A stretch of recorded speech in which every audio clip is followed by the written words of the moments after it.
Yo, what's going on, snipers, and welcome back to our New York Islanders franchise mode here in NHL 25. So, in last episode, if you didn't catch it, we had the first round of the playoffs against the Boston Bruins, and we actually did quite well against them, managing to take them out in only the span of, I believe it was 6 games. No, 5 games. Okay. Yeah, it was 5 games. I wasn't too sure for some reason.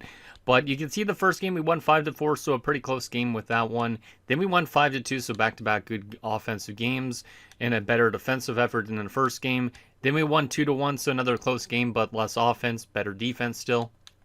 And then we lost 4-3, so a little bit of a close one. We knew that we were eventually going to probably win one, and then we managed to win the last game 5-1. So we had 3 games where he scored 5 goals, which is great. So everything's been clicking quite well for this team. We've had some good defensive results, we've had some good offensive results, and also the good goaltending. So I'm hoping that obviously continues here into this next round against the Washington Capitals, who we played last year in the playoffs, and we managed to beat them in the second round and get ourselves to the conference finals. So Washington has a chance to get redemption on us, but hopefully we can kind of hold them off.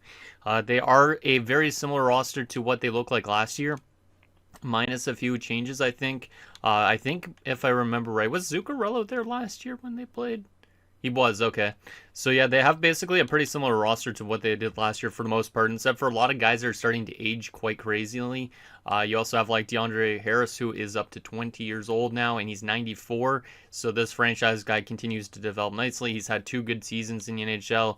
In the playoffs so far, he's over point per game, so I expect this guy to be maybe a factor in the series for the Capitals, so hopefully we can kind of hold them off the score sheet a little bit.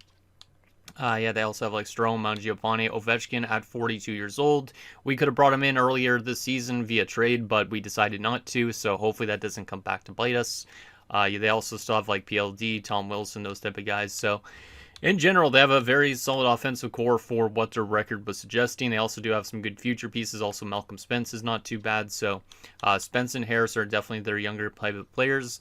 From a defensive standpoint, you can see that they are relatively built as well. Chychrun Carlson. Carlson's now 38 years old, so he hasn't got that like 90-plus overall that he used to do. You have Zubin, St. Dean, McNabb, and Helge Grands.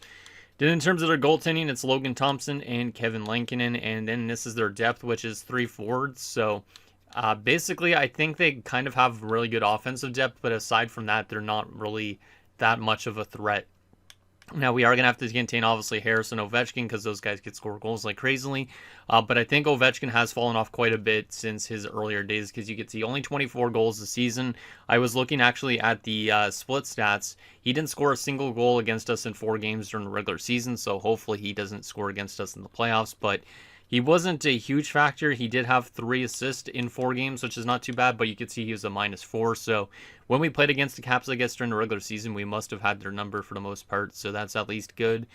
And yeah, hopefully we can continue to do that in this postseason as well. But anyways, before we get into this second round matchup, let's get into your guys' comments and see what you guys have to say about last episode.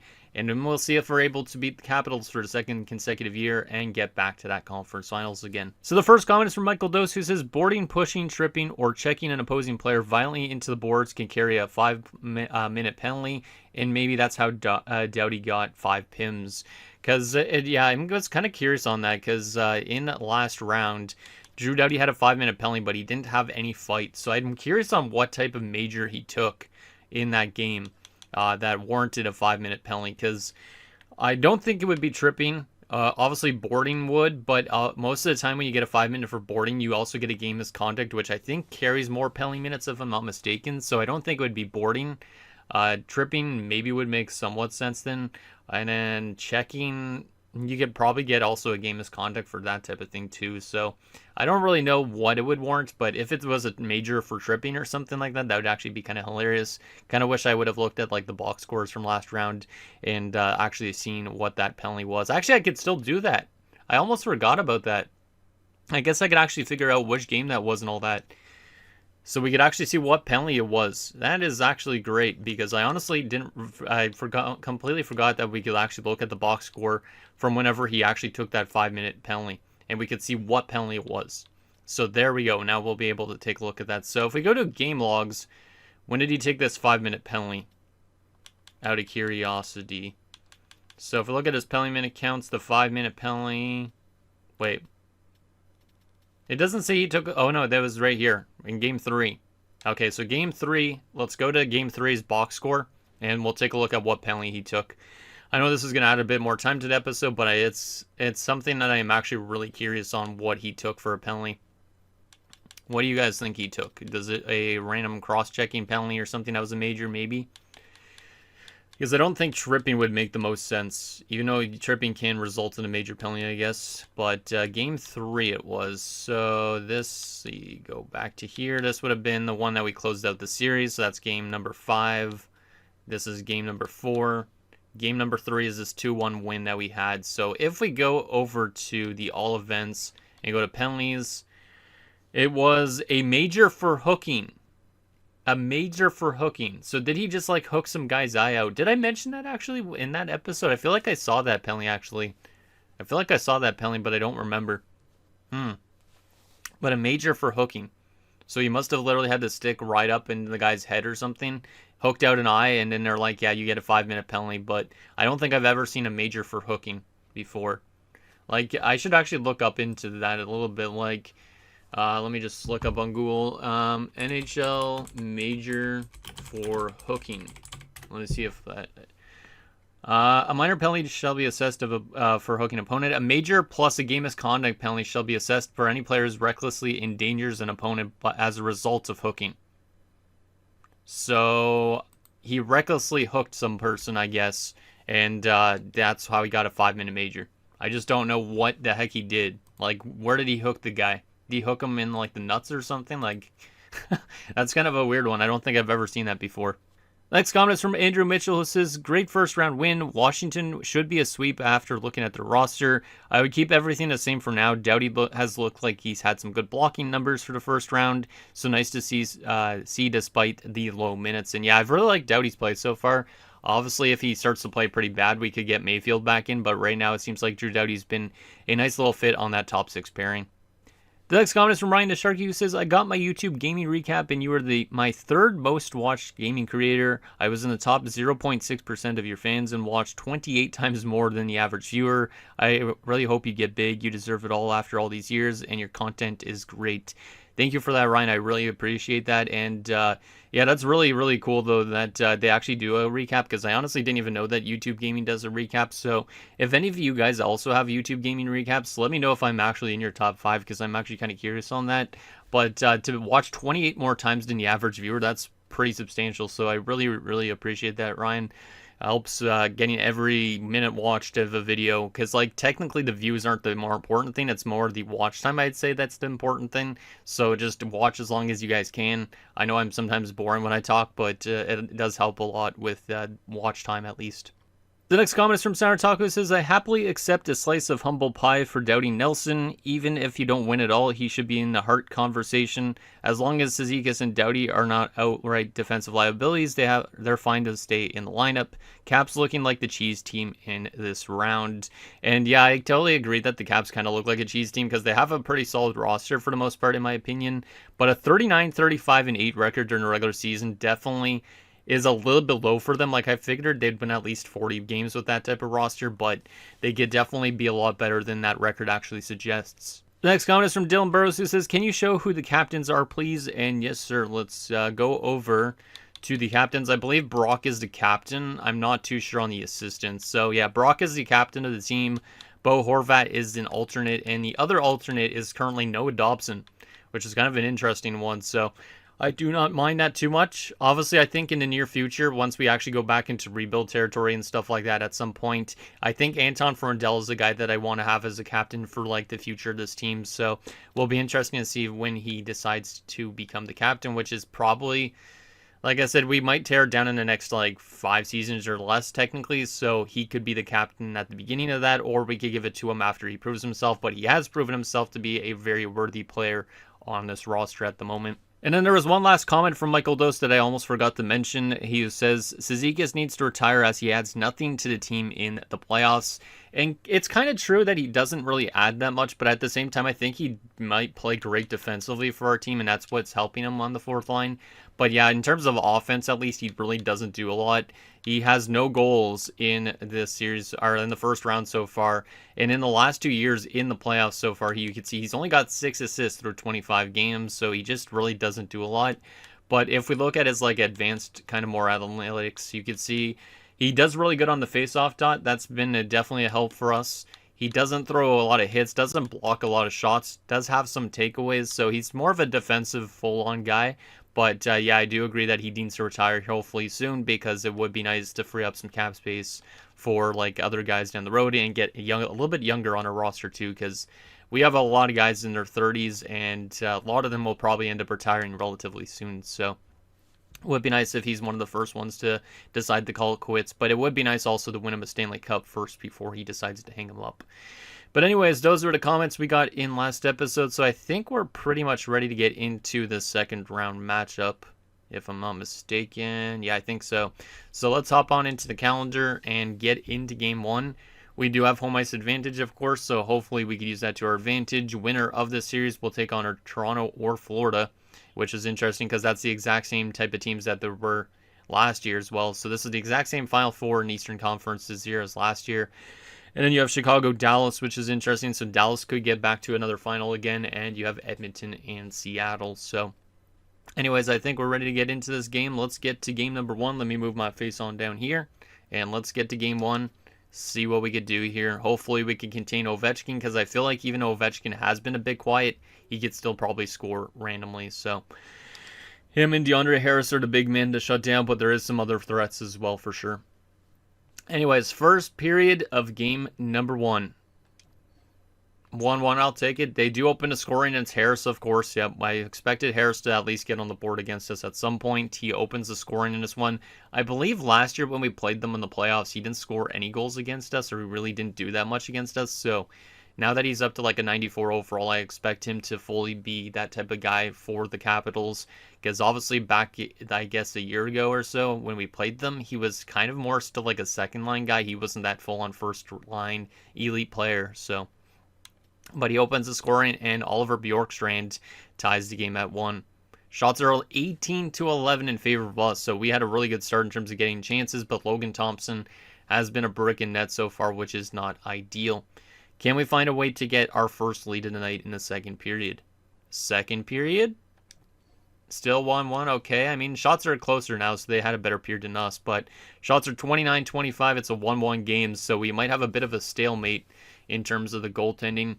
It is good to see our defense and goaltending still doing well, but obviously we need the offense that we did in the last round as well, because we had 3 games of 5 goals.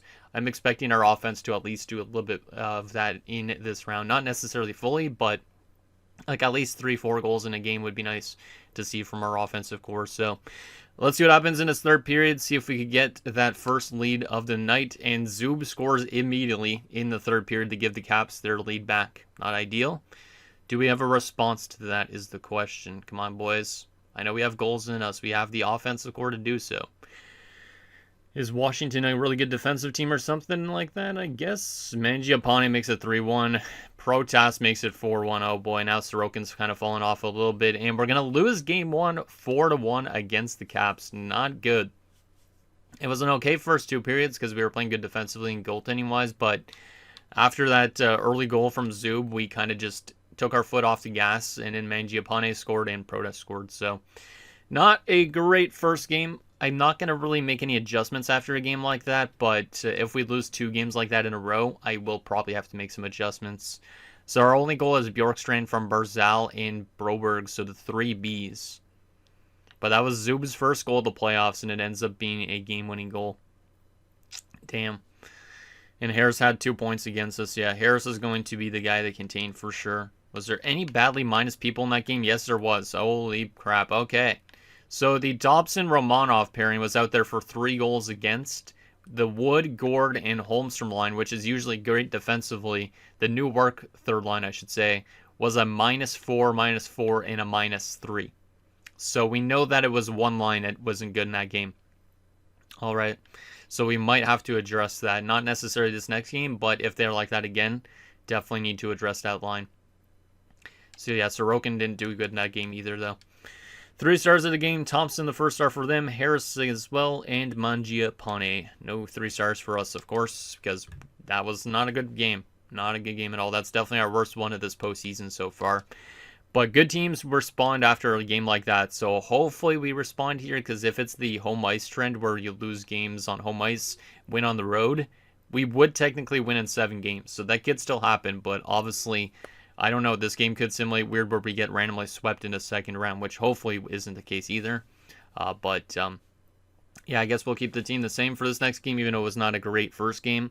And like I said, if there's any problems again with that third line in this game and we end up losing again, that's definitely the first line we're going to look into addressing. So let's get to game 2. Keep it the same for now, but hopefully we have a good response to that, because that will definitely show for a championship contender or not. First period of game number 2. 1-1 again, so pretty similar results. We did score first today, at least, which is good. Bo Horvat opens the scoring. Mangiapane scores for them, so it seems like that top line definitely is kind of driving the boat a little bit for the Caps, because Mangiapane is playing, I believe, with Harris, so that makes sense. Shots are 13-9 in favor of the Caps, so they're outplaying us by a little bit, but at least it's an even game. Let's see if we could have a good second period and get our offense going, because so far we only have the 2 goals in 4 periods, which is not ideal. Second period. 2-2, okay. Zub scored for them to give them a lead again, but Romanov answers for us, so good to see Alexander Romanov with a goal. Had a tough last game, but he manages to score here, which is huge.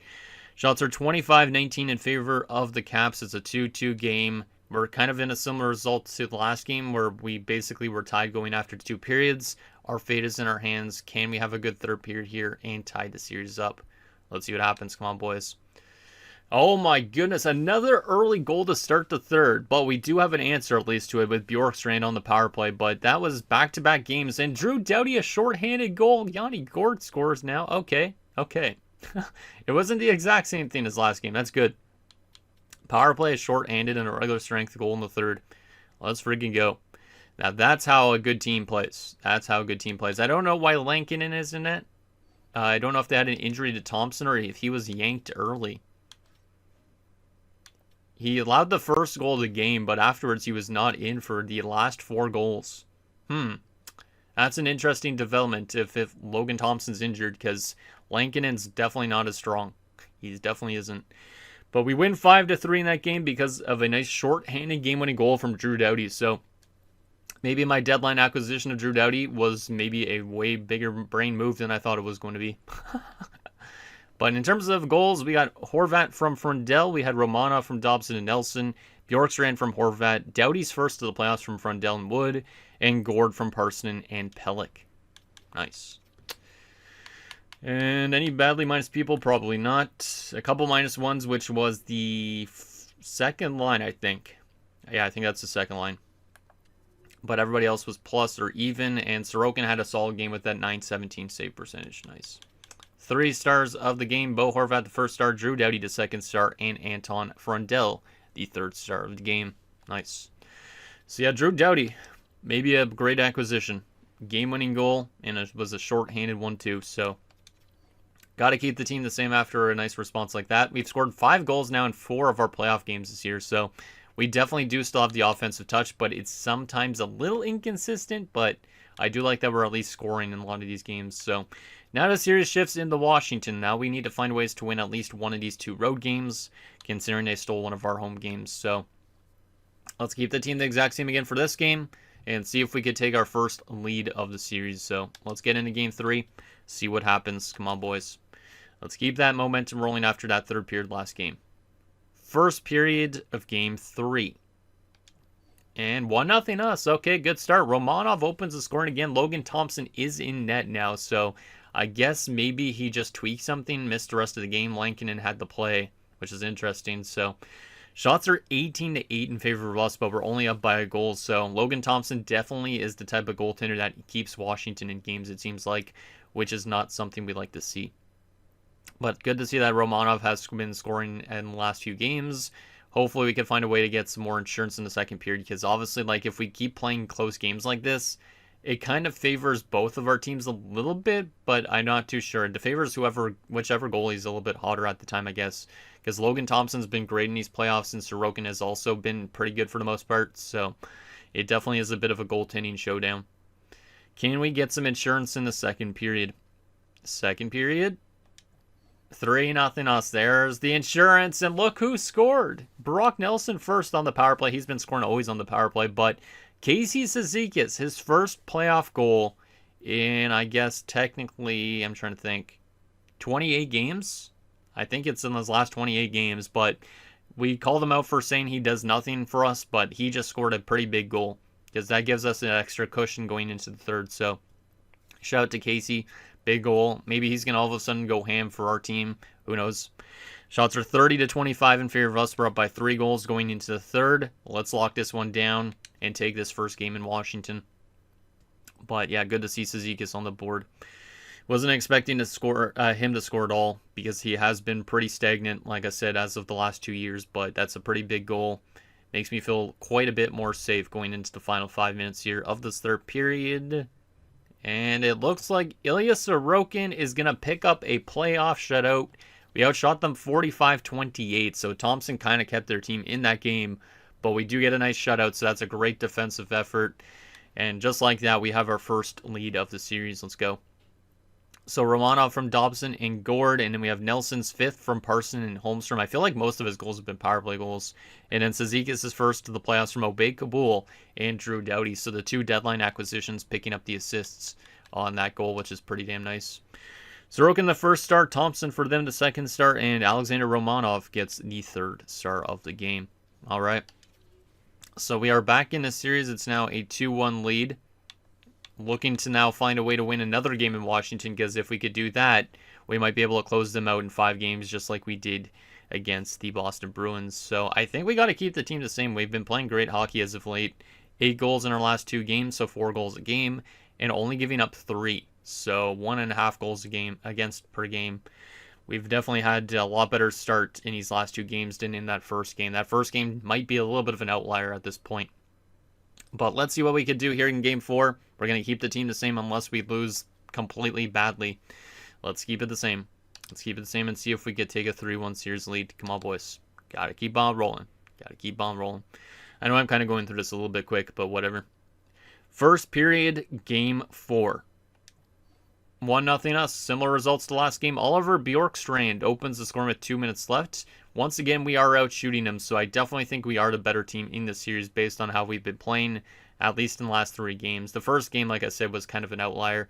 Shots are 10-6 in favor of us, so we're out shooting them by a little bit, but Thompson has kept their team in the game kind of at this point. We are only up by 1 goal, so we need to have a good second period here as well if we want to take a 3-1 series lead potentially. Second period, still 1-0. Okay, so Sorokin has not allowed a single goal in the last 5 periods. That's pretty damn impressive. Maybe our defensive play is also playing really good in front of him too, but shots are 21-20, so it has been a pretty even game. We're only up by that 1 goal, so we definitely got to be careful here going into the third. Don't want it to end up like our first game of the series where we were basically tied going into the third period and then blew it basically in that period. So let's see what happens in this third period. See if we could hold them off for 20 more minutes. Penalty kill to start the third. We kill it off. Nicely done. And there it is. They break the shutout. I knew they were eventually going to. Sandin scores, but Brock Nelson answers back for us. So big goal from Brock. He's been fantastic here in the playoffs, just like he did during the regular season. Power play again for us. We do not score on that one. We're still up by a goal. Can we hold them off any longer? Yes, we can. We've only allowed 1 goal in our last 2 games. We've only allowed a total of 4 goals, I think, in our last 3. The defense has been great. 34 saves from Sorokin too, though. Let's friggin' go. And just like that, we are 1 win away from the conference finals again. Nice. So Bjorkstrand's 4 from Gord, and then we have Brock Nelson 6 from Vetrano. And like Sandro Taco was mentioning, I hope that Brock Nelson wins the Hart this year. I don't think he will, but he had a great regular season, kind of led the team by example, and now he's doing that in the playoffs as well. Sorokin first star, Thompson second star, Brock Nelson the third star. But yeah, Logan Thompson must be the best capital in the series so far, because except for that first game for our offense, or for their offense, I'd say, they have not been scoring at all, but they've been close in these games for the most part. All right, so we're 7-2 in the playoffs, and we've won our last 3 games. And like I said, we've literally only allowed 4 goals in the last 3 games as well. Meanwhile, we've scored a total of 10. So we aren't scoring a crazy amount, I would say, but we are playing great into that strength of the Islanders' identity, which is good defense. So one more win would put us into the conference finals. Toronto and Florida are both tied at 2 at the moment. And then Edmonton's up 3-1. Dallas is up 3-1. Man, if we get a rematch somehow of last year's Stanley Cup final with Dallas, I would actually laugh because it would be like kind of like the 2008 and 2009 Stanley Cup finals. I don't think I've ever played the same team 2 times in a row in the Stanley Cup finals, but there might be a chance that Dallas is that type of team if we're able to get past that next round, because more than likely I feel like at this point we're going to get to the conference finals unless we completely fall off.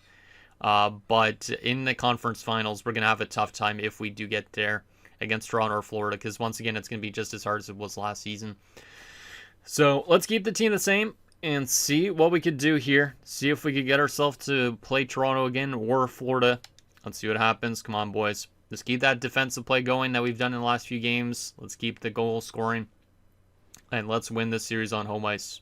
First period, game number 5. 1-1, I'll take it. Connor McMichael opens the scoring for them. Miles Wood answers for us. So, yeah, I have been liking a lot of the additions that we brought in. They've seemed to be helping us out quite a bit here in the playoffs. Wood has scored goals. Gord has scored goals. Doughty as well. Oh, Bayco Bulls picked up some assists. I like it. Shots are 16-10 in favor of us. It's a 1-1 game. So far, it seems like another goaltending-based game. It should be probably a close one by the end of it in terms of score. Most of these games kind of have been for the most part. Can we find our lead in the second period? Second period?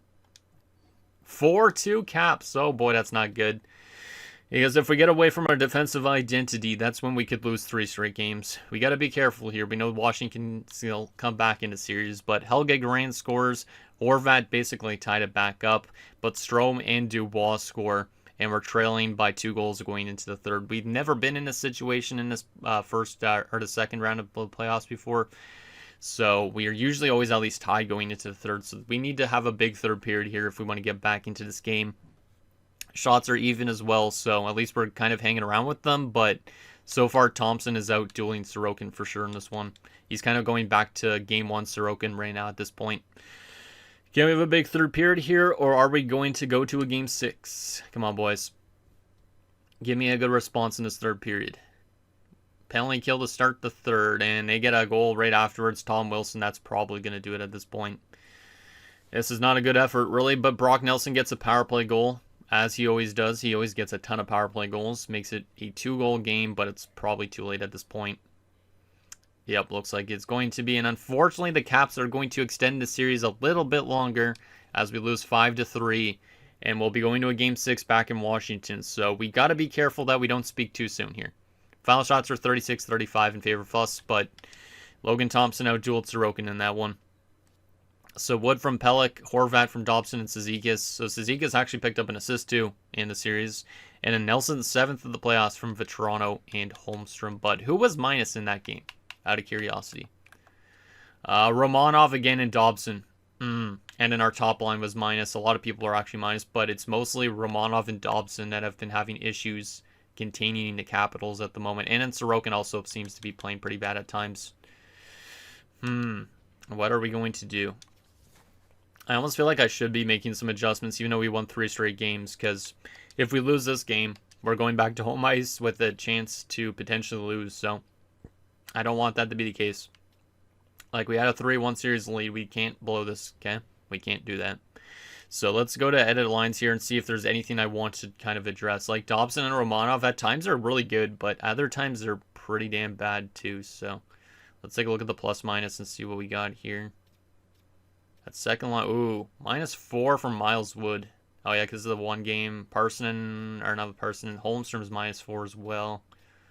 Yeah, there's definitely some underlining issues with the plus minus, but there's not really much I could do in terms of adjustments.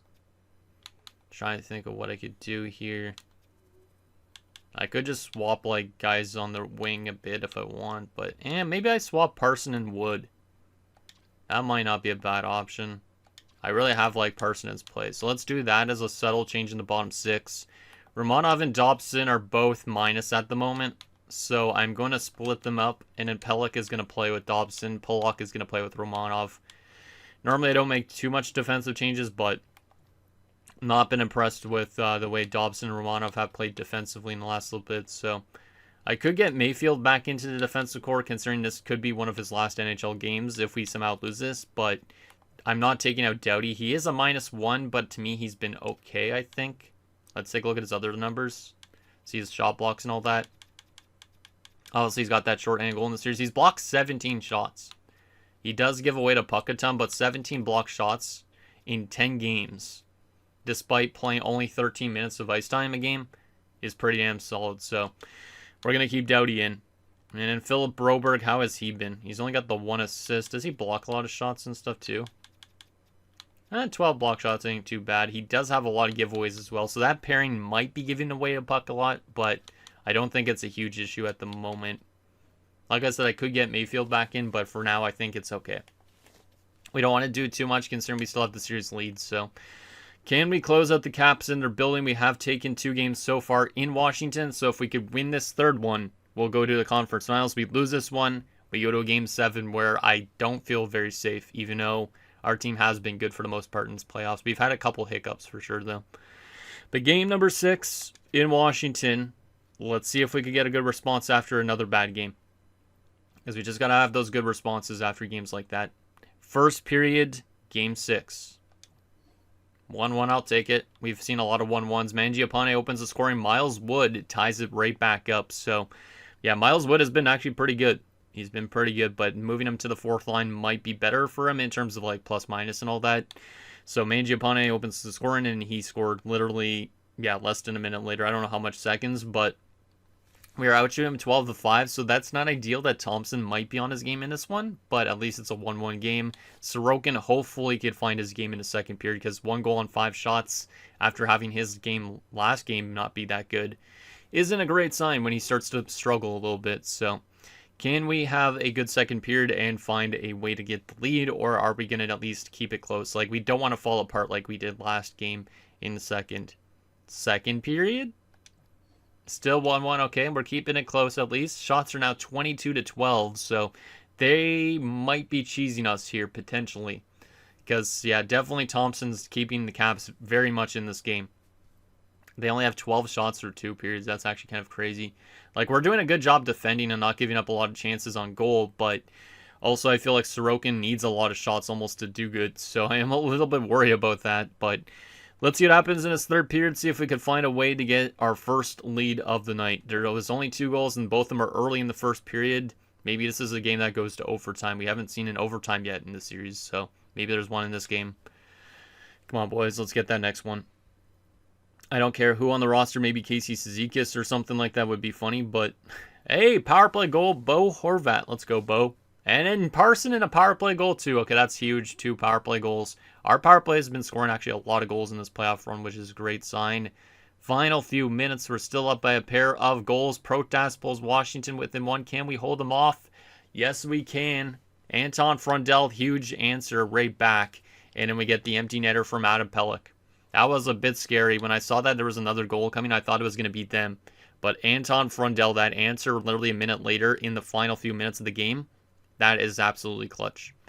So we win 5-2 in game number 6, and we will be going back to the conference finals. Despite a little bit of hiccups, I think our team did well. And we're still having a lot of games where we score like 5 goals in a game, so our offense has been pretty damn impressive. And then our defense has been at times as well. So Wood from Dobson, Horvat from Barzal and Dobson. We had Parsonen from Vetrano and Nelson, Frundell from Barzal and Horvat, and Pelech second in the playoffs from Nelson and Dobson. Let's take a look at some individual attribute stuff we had in that game. So 3 assists from Dobson, 2 points from Horvat, Barzal, and Nelson, our top guys. Any badly plus minuses? No. No, sir. And a good result in terms of net from Sorokin. A 905 save percentage isn't the best, but at 2 goals against average is great. So obviously I hope that he has a strong conference finals, because we are going to be playing against a tougher opponent regardless. Dobson got first star though, Horvat the second star, and Juuso Parsonen the third star of the game. Really liking the way Parsonen's been in this playoff run for us as well. That was a nice little pickup that we did a few years ago. Alright, so we're going back to the conference finals. We will not know the winner yet because it is going to a game 7 in Toronto or Florida. I don't know who has home ice advantage, probably Florida. And then in terms of the Western Conference, that has not been decided yet either. It is going to be Edmonton for sure, though. And we're not too sure if Dallas is going to be making it back to the conference finals or not, which is interesting. But Edmonton in the Cup Finals would be kind of an interesting Cup Finals just because of the history with the Edmonton Oilers and the New York Islanders. But at the same time, I don't know if I really want to face Connor McDavid if we go to a Cup Finals. Oh, boy. Okay. Let's take a look at our player stats after that second round, and then we'll see who we end up facing in the conference finals, because obviously that's going to be interesting if it's going to be a rematch with Toronto or not. So in terms of our forwards, Brock Nelson leading away with 14 points in 11 games. He's got 5 power play goals in this playoffs, 6 power play points. He's been fantastic at driving the ship for our offense. Horvat's point per game, Parsonen just under point per game. Frondell's on 7 points, and with Gore, Bjorkstrand's on 6, Woods on 6. Barzal's only on 6, which is kind of surprising. So maybe some guys are a little bit understimulating, but the depth is there. Holmstrom's on 6, but a -5. Yeah, there is a little bit of cause for concern, but I don't know if I should be too concerned. Petron on 5 points, only 1 goal. Blake Kabul on 3 points. Zeke has 2 points. At least everybody seems to be contributing. Even though we aren't getting the most crazy goal scoring, like... Technically, we have only, I guess, how much players is that? Like 7? No, 8 players above 1 goal. But everybody has scored for our team on the playoffs so far, right? Yep, everybody has. Okay. In terms of the defensive side of things, we got Dobson on 11 assists, no goals so far, though. That's kind of surprising. Pelech on 6 points, plus 10 for Adam Pelech. I think we got to keep him with Dobson for now. Romanov on 3 goals, -3. Pollock on 3 points, +5. Interesting. Doughty on 2 points, -1. And Broberg on 1 assist, -1. Alright. So that Pelech and Pollock pairing was doing great defensively. I did split them up, but maybe that helps out Dobson and Romanov a bit. Goaltending-wise, we had Sorokin on a .922 through 11 games. So he has been great. Has had some really bad games, though, too. Because if we go to his game log, the inconsistency is a little bit there. Like in that series against the Caps. First game, 4 goals against. Then he had a 3 goals against. Then he had that shutout. Then he had a 1 goal against, 5.1 goal against, and then a 2 goal against. Definitely a little bit of a tough series for him, I would say, at times. But that is good. Let's take a look at who we're facing now in the conference finals. Is it Toronto again, or is it going to be the Florida Panthers? If we find out here shortly, it will be the Florida Panthers. Okay, so we do not have a rematch of last year's conference finals. We have to take on Florida instead. And I don't know if that's a good thing or not. They finished 60-17-5 in their 7-2-1 in their last 10 games going into the playoffs. At the moment, they're the best offensive team in the playoffs. You can see below me, 4.67 goals per game. They've also been the 9th worst best defensive team. So we are way better defensively than they are. They're way better offensively than us, which is interesting. Their power play is second best at 32.4% to our 20%, even though we've been scoring a lot of goals on that power play. I guess we haven't been converting that crazily. Their penalty kill has been dog shit. Ours has been really good. So technically, we're a better defensive team. They're a good offensive team based on the playoffs so far, which is an interesting thing. How about during the regular season? I know they definitely were better than us in the regular season, but by how much? By how much? They were the second best team in the Eastern Conference. Toronto was actually better than them. So Toronto would have had home ice advantage in that series. We finished just below them in the Eastern Conference, technically. They were scoring more goals than us. They were allowing less. Their power play was better. And their penalty kill was better. So basically, they were a lot better than us in every area. This is going to be a tough matchup, I think. Like, I feel like it might be tougher than Toronto. Even though Toronto is a very good built-up team. At least we saw that last year. I think Florida's going to be a tougher team for sure. Let's see what they got. Let's see what they got on this roster. I would assume they have still like Barkov and all that, unless he's retired now. But let's see what we got here. Yeah, oh my goodness. The amount of X factors is actually kind of insane. Kachuk, Barkov, Reinhart, Ely top line. Is it tougher this line than the Matthews, Marner, and Nylander line or whatever that was last year? Probably. Second line, Mackie Samoskevich has generated some X factors. He's up to an 88 overall too, which is pretty insane. They also have Sam Bennett as a 91. Damn. And Carter Verhey is an 88. So yeah, that top six, filthy. Third line, Ido Listerainen, Anton Lundell, and Grayson Sachin. Yeah, Lundell's your third line center. That's really impressive. So, yeah, they have great winger depth. They have great down the middle as well. That's crazy. And then their fourth line, Mark Kastelik, Justin Sordoff, and AJ Greer. Damn, Greer and Kastelik on the same line. Those guys know how to punch some faces. So that's a physical fourth line. They have a really well built up team too. Defensively, they have Forsling and Ekblad, which is a good pairing. Boquist, I don't know why he's an 85, but I'm not going to question it. Alexiak as well, who's 35 years old at this point. They also have Vakanainen and Matt Dumba. That defensive core is pretty good still. I would say it's pretty good. Even though it has a little bit of a weakness with Alexiak being as high as he is, but goaltending-wise, Spencer Knight has an 89 overall, and Bobrovsky is still there, but he's 39 years old, and he's now a backup goaltender. So we have to go up against a young kid in Spencer Knight, who is rocking an 896 in the playoffs, despite his team being as good as they are. So that's going to be an interesting one. In terms of depth, what do they have? Just Vincent Desharnais. Just Vincent Desharnais, okay. Yeah, this is going to be an interesting series. I definitely think, obviously, they have the offensive upper hand like we saw during the stats and looking at this roster. But defensively, I feel like we could be a little bit more balanced, maybe. Because we both have, like, stud defenders. Like, Ekblad's just as good as Dobson is. Forsling's probably better, though, than, like, our other defenders. So, yeah, this is going to be a really tough matchup, I think, for our team going forward. But if we could find a way to win 4 more games, we find ourselves in our second straight Stanley Cup Finals, and it would be against either Edmonton or Chicago. So Dallas has been eliminated. I guess it's a battle of Connor Bedard versus Connor McDavid in the Western Conference, which is quite cool. One of those two players will get a chance to win a Stanley Cup in the next few episodes potentially. So anyways, guys, that's going to do it for this episode of our New York Islanders franchise mode. So in next episode, we'll take it to the conference finals against the Florida Panthers as we look to get back to the Stanley Cup Finals for the second consecutive year and hopefully have a better outcome than last year and win our first Stanley Cup. So anything down below, and I'll see you guys next time.